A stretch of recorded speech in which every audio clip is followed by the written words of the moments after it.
High, welcome to শিক্ষণ.com। আজকের ভিডিওটিতে আমরা দেখব যে আমরা আমাদের এক্সেল ডকুমেন্টসে অ্যালাইনমেন্ট কিভাবে কাজ করব, অর্থাৎ অ্যালাইনমেন্ট নামক যে ফোল্ডারটি আছে এইখানে যে অপশনগুলো রয়েছে র্যাপ ট্যাক্স, যদিও মার্জ আমরা আগের টিউটোরিয়ালটিতে দেখেছি, যদি আমরা প্রথম ভিডিওটি কেউ না দেখে থাকি তাহলে আমরা পার্ট 1 টিউটোরিয়ালটি দেখে নিই। তো এখন আমরা যেহেতু আমরা একটা হেডিং তৈরি করে ফেলেছি, তো আমরা যদি এখন নিচে থেকে কাজ শুরু করতে চাই, অর্থাৎ আমার ডকুমেন্টসের সেকেন্ড কাজগুলো করব, সেই ক্ষেত্রে আমি আমার একটা বক্স সিলেক্ট করি। বক্সের লোকেশন আমরা মার্ক করা আগে টিউটোরিয়ালটিতে শিখে ফেলেছি, অর্থাৎ আমি যদি এই বক্সটিতে ক্লিক করি তাহলে সেটা হচ্ছে B4, আমি যদি এই বক্সটিতে ক্লিক করি তাহলে সেটা হচ্ছে A4। তাহলে আমরা এখানে যেহেতু স্টার ডিজাইন সেলস রিপোর্ট নামে একটি রিপোর্ট আমরা তৈরি করতে চাচ্ছি, তাহলে নিচে আমাদের ক্লায়েন্টস ডাটাবেস দেয়া লাগবে, অর্থাৎ ক্লায়েন্টসের নাম দিব, তারপরে হচ্ছে তার কাছ থেকে কালেকশন কত এসেছে আমরা সেটা দিব, অবশেষে আমরা সেটা যোগফল অটোমেটিক ক্যালকুলেশন করে বের করব। তো আমি এখানে একটা হেডিং করি ক্লায়েন্টস নেম। ওকে, এখন দেখি আমার কলামটিতে যে আমি লিখলাম A4-এ, সেখানে ক্লায়েন্টস নেমটি একবারে রয়ের সাথে লেগে গিয়েছে। তো আমি এই কলামটিকে একটু বড় করে দিই। আমি যদি উপর থেকে টেনে টেনে বড় করি তাহলে আমার ঘরগুলো একটু বড় বড় হয়ে যাবে। ওকে, তারপরে দিলাম আমি মান্থ নেম, অর্থাৎ কোন ক্লায়েন্টস থেকে আমি কত টাকা কালেকশন করেছি আমি সেই রিপোর্টটি বের করব। আমি এখানে লিখি জানুয়ারি, এরপর লিখি ফেব্রুয়ারি, এরপরে লিখি মার্চ। তো এইভাবে আমি আমার মাসের নামগুলোকে একে একে এখানে অ্যাড করে দিব। এখন আমরা যে কাজটা দেখব অ্যালাইনমেন্ট বক্সের, সেই কাজটা কি? অ্যালাইনমেন্ট হচ্ছে একটি বক্সের মধ্যে লেখাকে ডান দিকে বাম দিকে অথবা সেন্টারাইজড করা। অর্থাৎ হলো আমি এই যে বক্সগুলো করলাম, এখানে যদি আমি চাই আমার যে জানুয়ারি লেখাটা আছে এটা আমি দেখব লেফট সাইডে চেপে আছে, অর্থাৎ এটা লেফট অ্যালাইনমেন্ট হয়ে আছে। এখন আমি চাইলাম যে না, আমি লাস্টের যে ব্যালেন্সটা দিব, ব্যালেন্স নামক যেই বক্সটা আমি ইউজ করব সেটা আমি চাচ্ছি লেফটে থাকবে না, সেটা আমার রাইট সাইডে অ্যালাইনমেন্ট হয়ে থাকবে। তাহলে সেই ক্ষেত্রে আমরা এই অ্যালাইনমেন্ট বক্স থেকে এখান থেকে আমি আমার রাইট অ্যালাইনমেন্ট এই বাটনটিতে ক্লিক করব। যখনই আমি এই বাটনটিতে ক্লিক করব তখন আমি দেখতে পারবো অটোমেটিক আমার ব্যালেন্স যে লেখাটা আছে সেটা আমার রাইট অ্যালাইনমেন্টে সেট হয়ে গিয়েছে। তেমনিভাবে আমি যদি মার্চ লেখাটাকে সেন্টার করতে চাই তাহলে সেন্টার করে দিব, এবং আবার যদি পুনরায় আমি এটাকে লেফটে নিতে চাই তাহলে আমি এটাকে লেফট করে দিব। তাহলে আমরা বুঝলাম যে আমি যে কোনো লেখাকে যদি অ্যালাইনমেন্ট সেট করতে চাই, যে আমি আমার এই লেখাটাকে ফর এক্সাম্পল উপরে আমার যে লেখাটা আছে এটাকে যদি আমি লেফটে না রেখে সেন্টারে না রেখে লেফট করতে চাই, তাহলে আমি আমার অ্যালাইনমেন্ট যদি লেফট করি তাহলে এটা লেফটে চলে যাবে, আমি যদি সেন্টার করি এটা সেন্টারে চলে আসবে।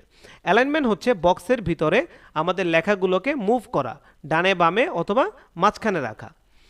এরপরের উপরের যে তিনটা অপশন রয়েছে সেই তিনটা অপশনের কাজ কি? সেটা হচ্ছে অ্যালাইনমেন্ট, সেটা হচ্ছে উপর থেকে নিচের দিকের অ্যালাইনমেন্ট।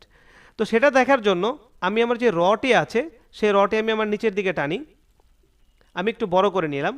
তাহলে আমরা দেখতে পারবো আমি যখনই আমার রটাকে বড় করলাম তখন আমার লেখার যে স্টাইলটা সেটা নিচের থেকে শুরু হয়েছে, অর্থাৎ অ্যালাইনমেন্ট আমার বটম হয়ে গিয়েছে। তো আমি সেটা চাচ্ছি সেন্টারে থাকবে। এখানে আমরা খেয়াল করি আমার যেই প্রথম যে অ্যালাইনমেন্ট সেটআপটা আছে সেটা হচ্ছে বটম সিলেক্ট করা আছে, যার কারণে আমার লেখাটা বটমে চলে এসেছে। তো আমি যদি এটাকে সেন্টার করে দিই তাহলে আমি দেখলাম আমার এই লেখাটা সেন্টার চলে গিয়েছে, এবং আমি যদি ফেব্রুয়ারি সিলেক্ট করে এটাকে টপ করে দিই তাহলে দেখবো এটা টপে চলে গিয়েছে। অর্থাৎ রয়ের উপর নিচের করার ক্ষেত্রে আমরা প্রথম অপশনটিকে ইউজ করব, এবং ডানে বামে মাঝখানে রাখার ক্ষেত্রে আমরা সেকেন্ড অ্যালাইনমেন্টটিকে ইউজ করব।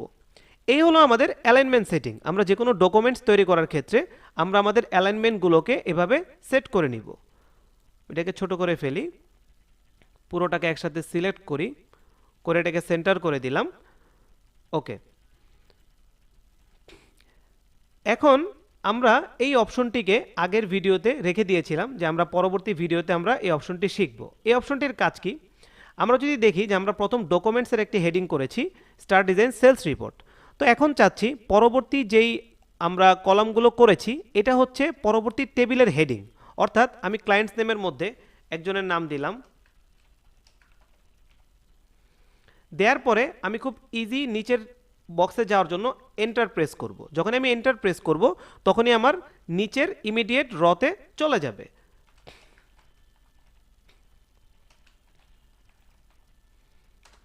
দেন প্রেস এন্টার, তারপরে হচ্ছে এক্সাম্পল আমি আরেকজনের নাম দিলাম। তো যখন আমি নামগুলো দিব দেখলাম যে কাবির হোসেন এটা একটু বড় হয়ে গিয়েছে, আমি আমার মতো করে কলামটাকে অ্যাডজাস্ট করে নিব। দেন আমি যে কোনো কলাম থেকে পরবর্তী কলামে যাওয়ার জন্য আমি কিবোর্ড থেকে ট্যাব ইউজ করব। শর্টকাটগুলো ইউজ করব আমাদের খুব তাড়াতাড়ি এবং ইজিলি কাজ করার জন্য।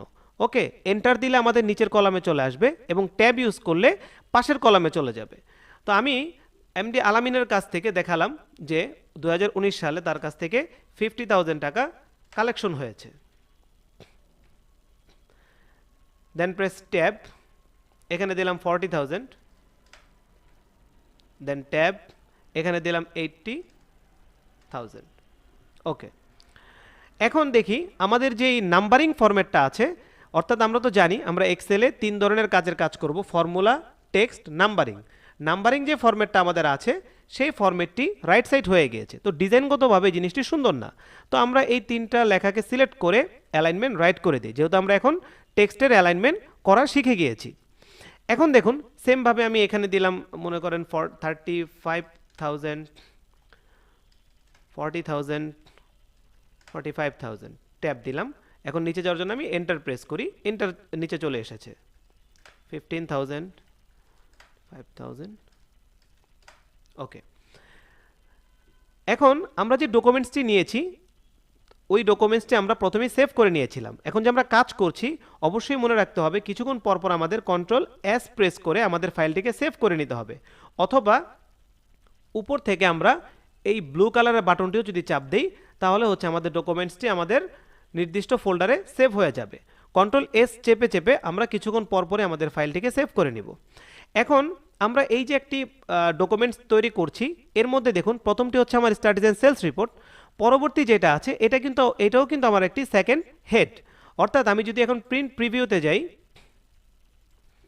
তাহলে দেখব আমার এই লেখাগুলো সব একরকম দেখা যাচ্ছে, অর্থাৎ ক্লায়েন্টস নেম যেটা আছে সেটা হচ্ছে আমার সেকেন্ড হেডিং।